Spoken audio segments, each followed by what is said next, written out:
this session. What we're going to try and talk today about is really how to implement. I think there's a lot of theory, a lot of background. We'll try to think about how implementing generative AI and other use cases at scale. But before we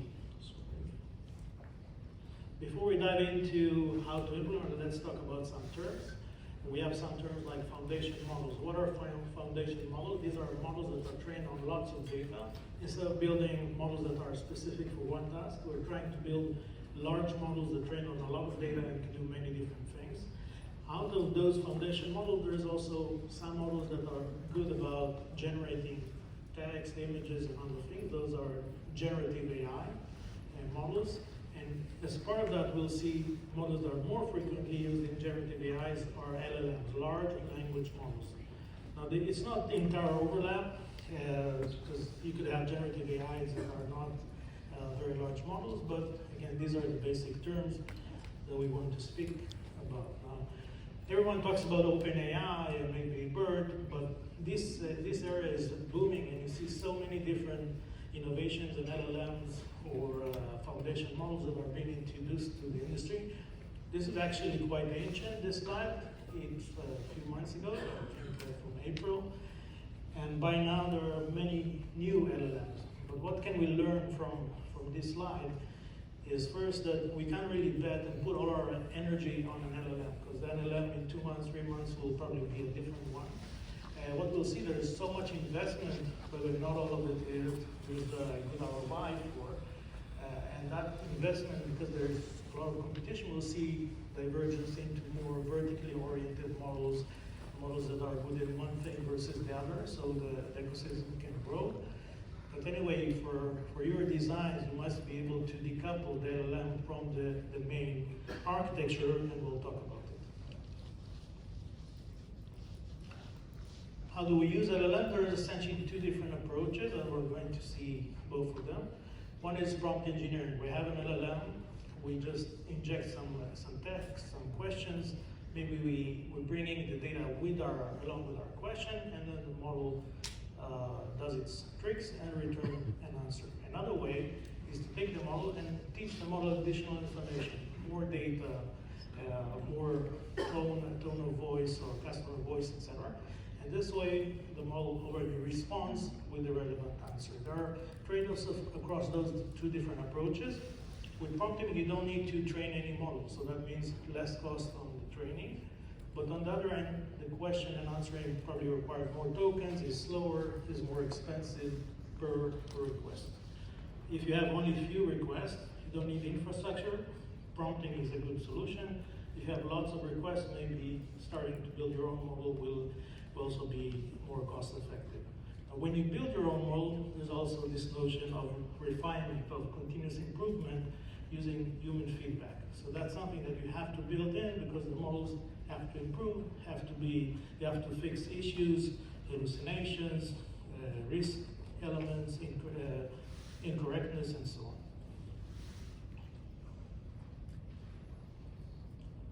One of the major issues with generative AI is hallucination. Essentially, it's how does LLMs work? If you know, it's essentially trying to predict what's the next word or token, and this out of the entire corpus that the LLM has. So it can just go and invent things that looks pretty real, but essentially they're not real, they're fake, and you can see some examples for that.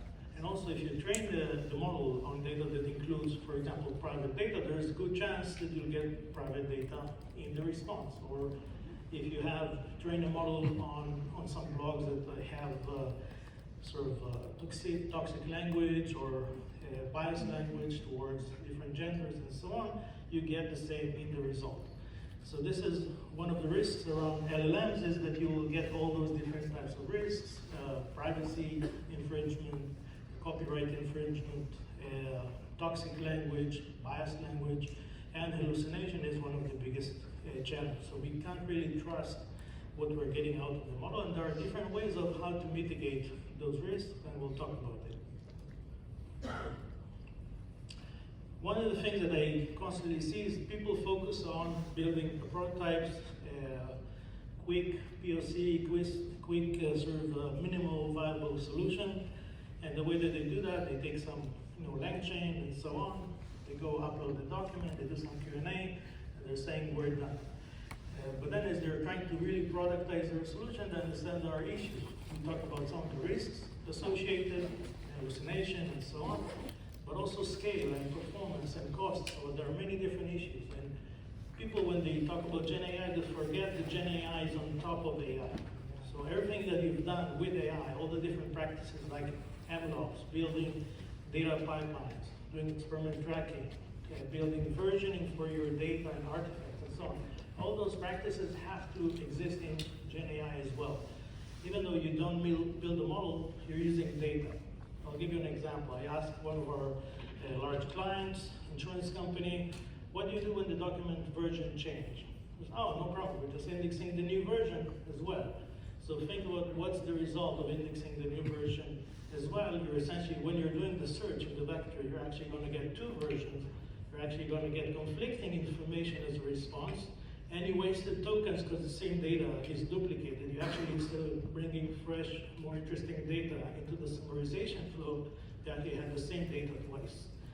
So if people don't really think about what they're doing, you're going to end up with solutions that are inaccurate and don't do the job. So what we really need to do is, once we build this prototype, quickly prove the concept, we have to start engineering a real solution. And real solution usually comprise, in any machine learning project, on three different elements. One is the data pipeline, is the ability to take the data, clean, arrange, version, tag, label, index, and so on. The second one is taking that model and putting a lot of test harnesses around it. For example, build 1,000 different questions with random patterns and examine the results. This way you know that the model or the prompt or anything else associated with that is really working. Or maybe the version, change and suddenly your application changes. It's not their responsibility, it's your responsibility to validate your solution. And the last element is the application pipeline. It's this multi-stage pipeline where you get the request and you answer, and you need to apply monitoring and rolling upgrade and all those different things that you need to do for production. Now, once you build all those different pipelines, you have to also think about monitoring, observability, and so on. So you need to gather information from all of those different things and build a feedback loop. So this is the general idea of how to build things for production. Now, when we build Gen AI solution, again, just like AI solution, we have 4 different elements in every solution. The first one is the data pipeline. The data pipeline is where we take data from different sources, document databases, online data, data warehouses, and so on. We do a bunch of transformations. Again, one of the typical things I see is people take a document, upload, index, and that's it. They don't know that, for example, in the document there may be hashtags, there may be URLs that shouldn't be indexed, maybe with advertisements and so on. We have to apply data engineering to the data to make it accurate and make sure that it's generating the right type of work. And then again, things like indexing and so on. The next thing we need to do is we need to build a pipeline for testing, potentially also tuning. We don't have to tune the model, but there is a lot of value, and Nick from our team had a great speech yesterday demonstrating how we tuned the model to have a brand voice of a pirate, in his case. But again, tuning could be nice, but even if without tuning, we have to apply machine learning pipeline for testing the model, validating the prompts, validating the model that doesn't have bias, doesn't have hallucination, etc., and start building solutions to fix those problems. The next pipeline is the application pipeline. Typically, an application pipeline gets a request and receives a request from information from vector databases or user context. Joe is logging in. Who is Joe? It's a man, a woman, and so on. What's its profile? We can use that information to adjust prompts, to do authentication, do many different things with that user. And you can see out of this entire solution, the LLM is only this orange box. So everyone that I speak to, and I work with many CIOs and COs, they usually start a discussion about LLM. Saying, no, LLM is a very small portion of the solution. If you don't think about building the data pipelines properly, if you don't think about testing your model, if you don't think about rolling upgrades and monitoring and so on, you're going to have a problem. And again, the last point is the monitoring of all of that. We have to collect telemetry so we can know if our model behaves properly, if our application actually meets the target goals, and so on. And this feedback loop can also be used to further refine our models with either human feedback or automated feedback. This is just an example of a data pipeline, to just understand why data pipelines are important even in Gen AI or LLM world. We can have a document, a PDF, a web page, etc.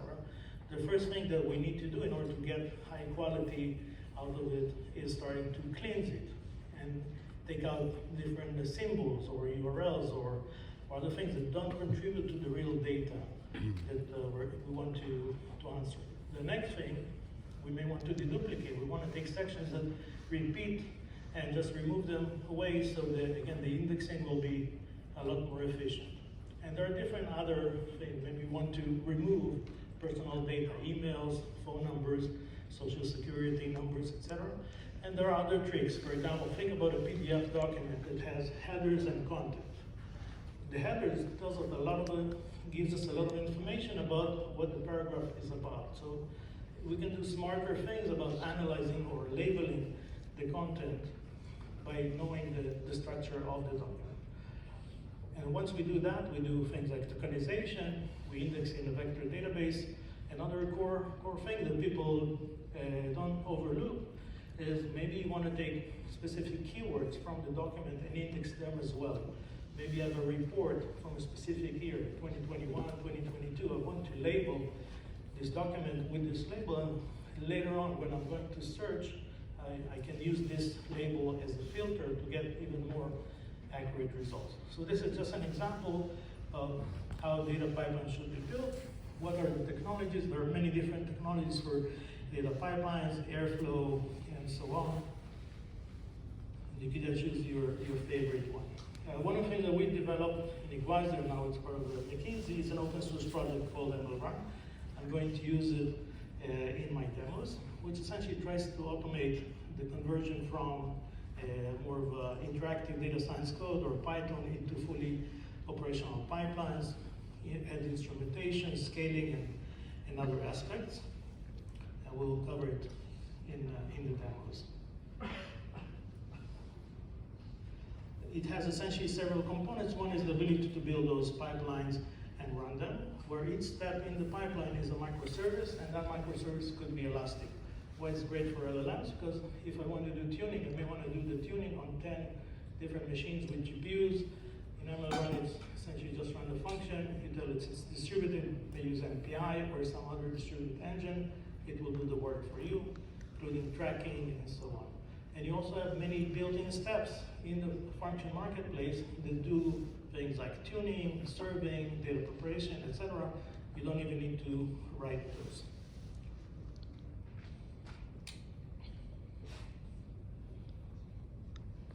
The other nice thing about MLOps is the online pipeline, is the ability to compose multiple microservices into a chain of application tasks.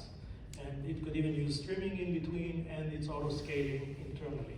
So again, if I need to serve a model with multiple GPUs, I could just let it work with multiple GPUs. I can segregate my data processing from my scoring, and so on. And the final piece is the monitoring. Is everything that is being generated or executed in MLOps is tracked automatically, both the batch pipelines and the real-time pipelines, and you can build applications like drift analysis, toxicity analysis, and so on. And now let's talk about a few application examples, and I'll show a demo in a minute. This is actually taken from Nick's presentation or demo yesterday. One of the things that we wanted to show, everyone talks tuning or prompting, but sometimes you need both. Let's assume that you're a vendor and you have a specific brand voice. Maybe you're selling toys to kids, you want to have a brand voice that's more childish. Maybe you're some law firms, you want to be more formal, and so on. So one of the things that Nick did in his demo is actually taking an open source model, Llama, and doing tuning to teach it how to speak like a pirate. So every time you ask a question, the answer gets like, hey dude, or something like that. You should follow the presentation. It gave a lot of details, but this is actually what we've done. On one end, we tune the model to have a specific brand language, Pirates language in this case, and then we index the content, and every time we get a question, the question results back with something that includes the brand language. So this is one application example. Now, one of the things that you need to think about when you're building those pipelines, this is an example of how to build a bot. Many people think just about, okay, we're just going to do some document processing or Q&A. We'll build one big monolith, and then they're starting to see that the application may have branching. For example, if I'm building an agent, that agent may answer different types of documents. Or maybe if I'm a bank, I want to have questions like, what's my account balance? That's one application. Or another one is, what is the best credit plan? It's a different type of application. So we need to build things like multiplexing or routing or orchestration of those requests to different applications. Those applications could be designed as microservices themselves. So I may have Q&A application, structured question, maybe tools to grab weather data, and so on. Now, in order to build this classification, what we need to do is first classify the sentence. One of the major problems with classifying the sentence is that we have historical information. Let's assume I'm saying, you know what, I want to book a restaurant, and the next sentence is for today. If I just classify for today, I don't know that I'm talking about booking a restaurant. So one of the tricks to solve that is essentially to do refinement. Is take all the historical questions and build a new question that essentially will be resulting, I want to book a restaurant for tonight. And then we can classify it as a restaurant booking request. So the first thing that you see here in the pipeline is usually the ability to classify, refine, fix, validate all the question. Once we classify the question, we throw it into a specific application.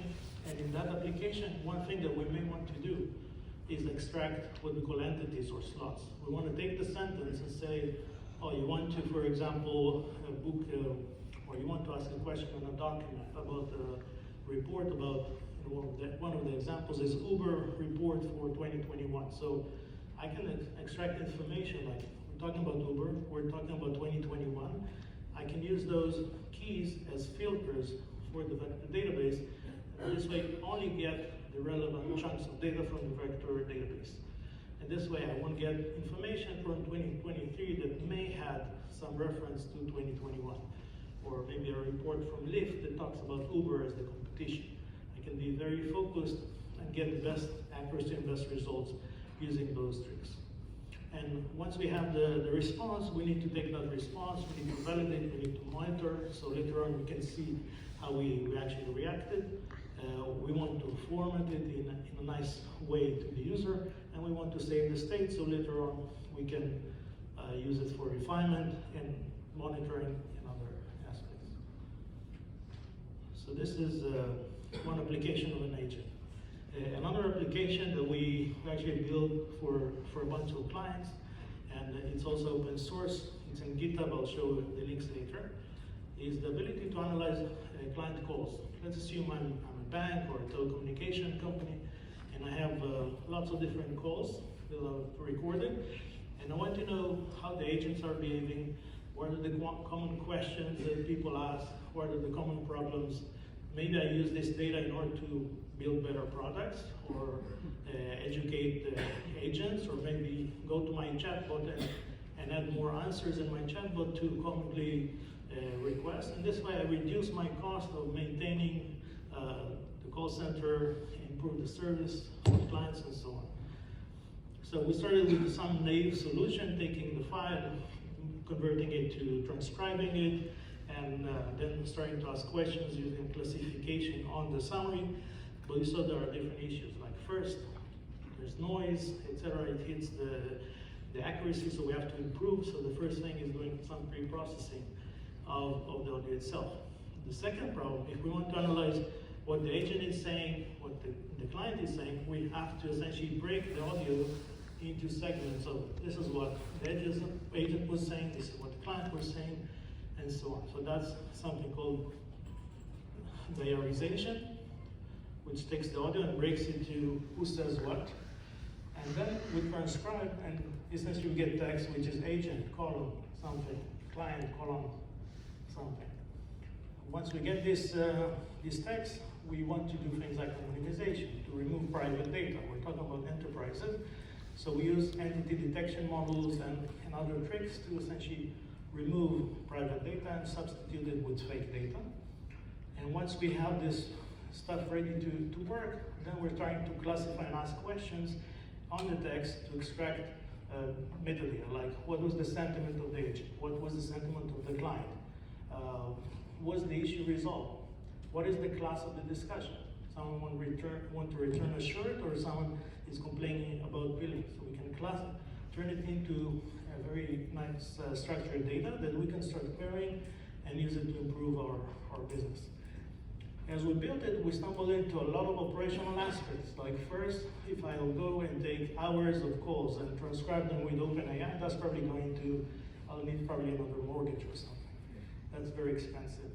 So instead, we tested the open source model, we tested Falcon, Llama, and so on, and we settled on Llama, 13 billion parameters, which did the job, and was served by a couple of low-cost GPUs versus, in the case of GPTs, like 8 A100 GPUs, if you can get them.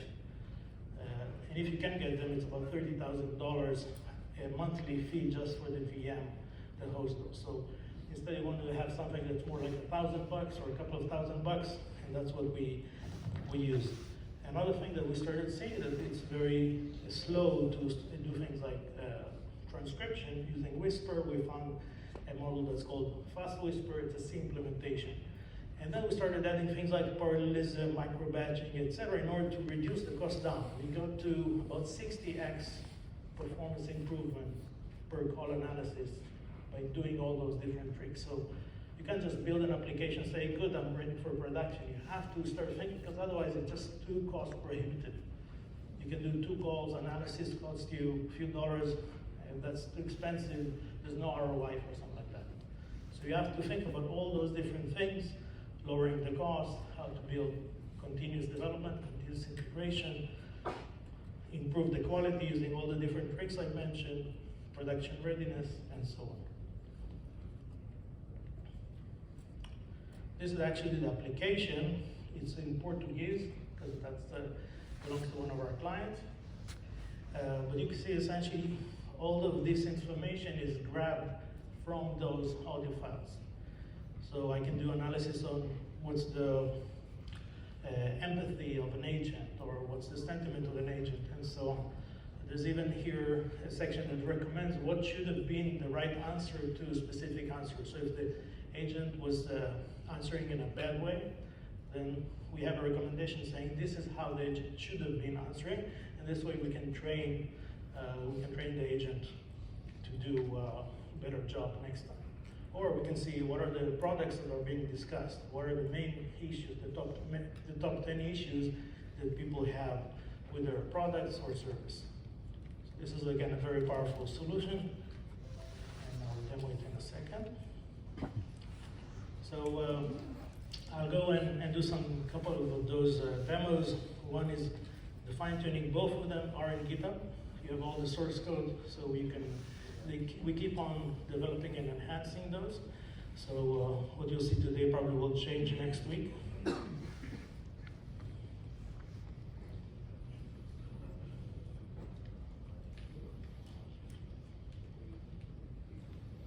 Okay, so let's start with the fine-tuning demo. Again, this is in Git, but you can download it. If you install MLOps on Kubernetes, you can just clone the repo and run it. It does require GPUs because it has tuning, so you need a Kubernetes cluster with GPU. So what we do here in this notebook, which executes the project, the project itself has a bunch of files. You can see later all the source code for the different steps of the pipeline. first thing that we do is essentially, we demonstrate in this notebook, we're taking a question, talking about what is the MLOps, for example, for the model. Because it's a very basic model, it doesn't know the answer, so, oops, sorry.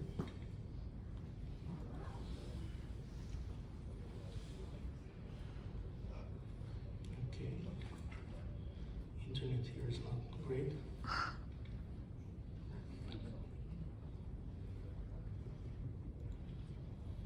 Move to the next one, and hopefully it will work. So that was around the tuning demo, but you have the GitHub link, you can just go.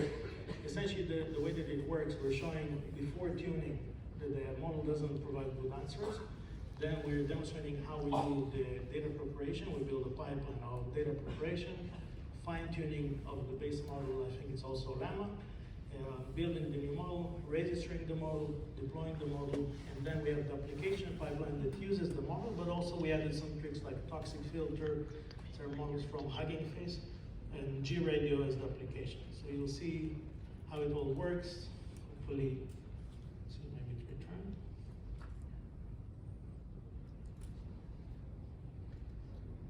Okay, the second one that I'm going to show is this call center analysis. It doesn't include the Java scripting code, which belongs to the client, but there's some other UI.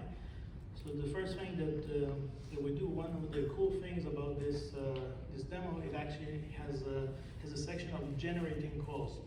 Because when we want to demo to an insurance company or a telco company and so on, we have here a section where you could just go say what kind of sentences, questions, and discussion you want to do. And it uses some models to generate text and then generates audio, which is pretty cool on that. So the first pipeline we have is essentially just going and generating those audio files and putting them in a bucket, and then later on, and you can play around with the parameters so you'll have whatever calls that you want. So this is the first pipeline.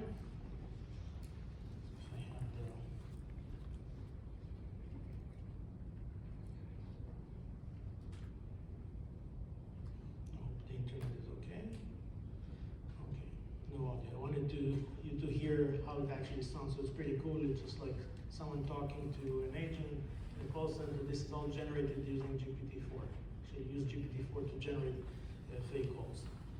And the next thing that we do, we build this pipeline that I demonstrated, and each step in the pipeline is just a Python function. What Imran knows how to do is take that Python function, take care of all the requirements, the scaling out, the monitoring, and run it in a container. So you have those different steps. Some of the steps are library functions. You don't even need to write them. They're already, like the PII filtering and others, these are what are marketplace functions that you just give them a parameter and they do the job. So again, you have the full documentation. You can go over it later, all the different topics, and then we launch the pipeline with different parameters, like what do we want to recognize or filter in PII and some other aspects. And when we execute that pipeline, it essentially just runs one step at a time. When it gets to things that require a GPU, it will actually use containers with GPU as an underlying technology, and then just execute it. So this is the pipeline. The entire pipeline, it also includes things like persisting data in a database, etc. But this is the one I was showing. I don't have to look at it in the notebook. I can just go, look at those things in the Eneral UI. I can see the pipeline, I could go into a step, and I can check within the step. Probably the internet is not going to work, but I can zoom into a step, I can see what was the input, what was the output, what were all the audio analysis responses, and so on. I can get the same thing also through the API here. And one of the things that we built is, because everything is written to MySQL as a database, all the columns, all the calls, and all the analytics, and we just built a small G-Radio application. You know what's G-Radio? It's essentially a quick UI prototyping tool. And this G-Radio application, actually we can see the different tables, the different results, the different analysis, including the audio and the text. Unfortunately, the internet here doesn't really work.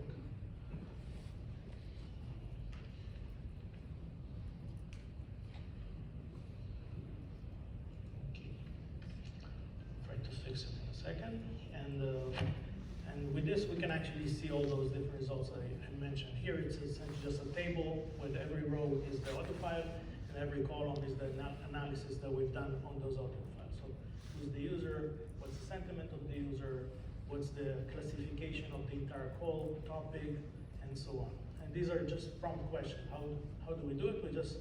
We have the text of the conversation, and we can just tell the LLM, given this conversation of, for example, an agent talking to a client for a telco, what is the overall top class of the discussion out of those classes? This is an example for a prompt, and that will give us back the classification of the discussion. Or can you please tell me what's the sentiment of the voice of the agent, or sentiment of the voice of the client? And this way, we're starting to get answers which are binary, yes, no, or medium, high, etc.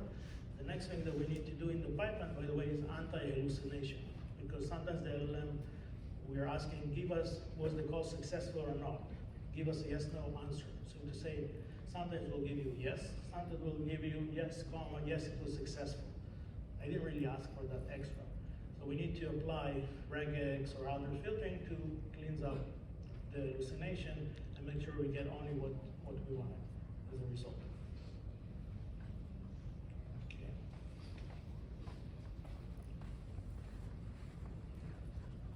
And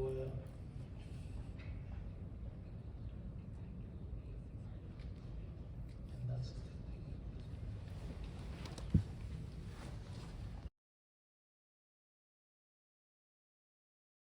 Help you develop this issue.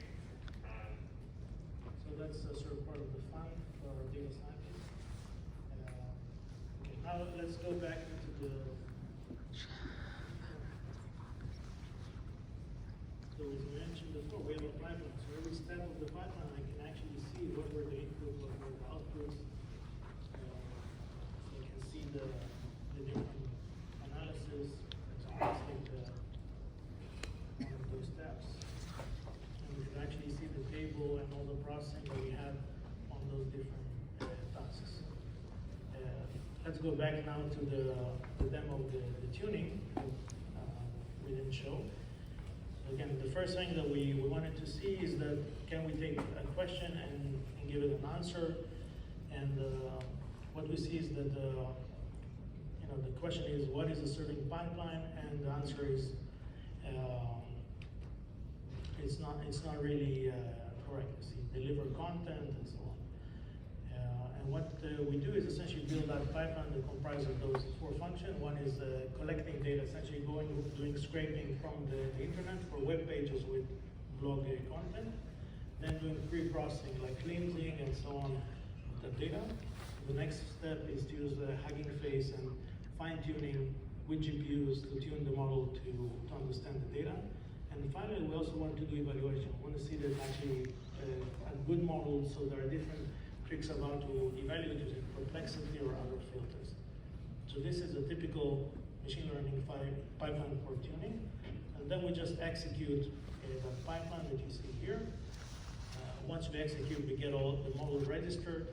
One of the things that you can actually see here in the MRN UI is that when it did the tuning, it used 16 GPUs. In the code itself, you won't see anything. It's a regular PyTorch or TensorFlow code. It knows how to inject hooks and distribute the code automatically. So we don't even need to think about it. You just need to say that it requires 16 GPUs and 16 containers. And this is how you will see that. And once it's running, you can actually track all the different aspects, including the tuning and the accuracy and the loss. All of that instrumentation is automated as well. You don't need to do any reporting, but reporting happens automatically. And once we did the tuning pipeline, we get a model registered in the model registry. And we take that and plug it into the application pipeline. So the application pipeline has data pre-processing for the user request. It has the LLM that does the prediction. We want to do post-processing, for example, to remove hallucination and cleanse the data or format it. And we also have the toxic filter that understands if the language was toxic, again using a Hugging Face model.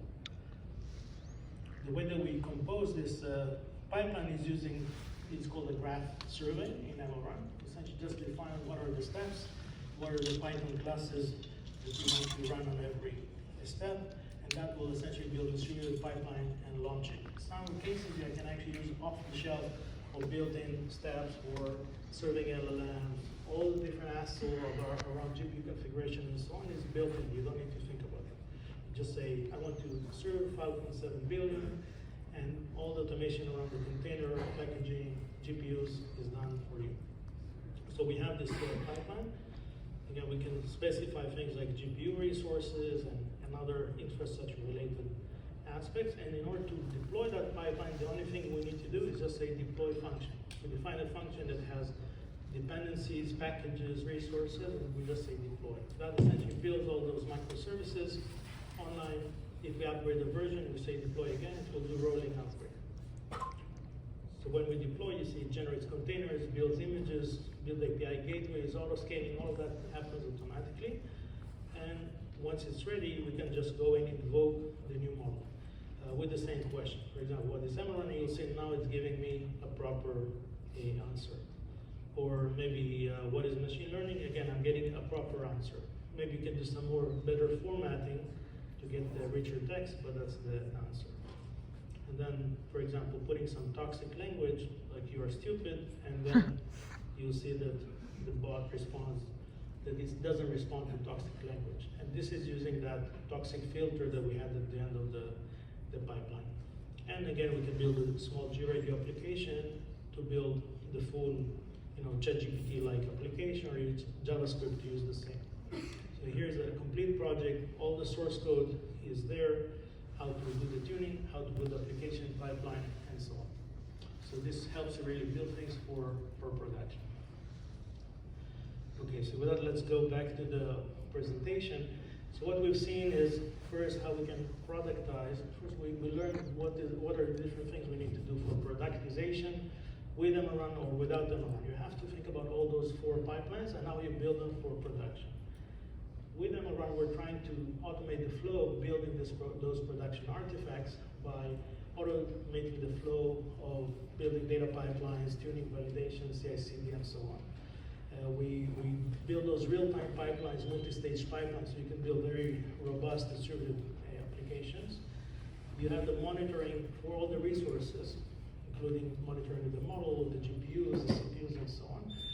And it's an open solution where you can actually use different LLMs. You can use OpenAI, you can use Falcon, you can use Llama, whatever model you want. You're not confined to a specific cloud. You can work in any cloud, even on premises, or with Kubernetes on your laptop. So if you like MLOps, just give it a star. And if you want more information, we have a booth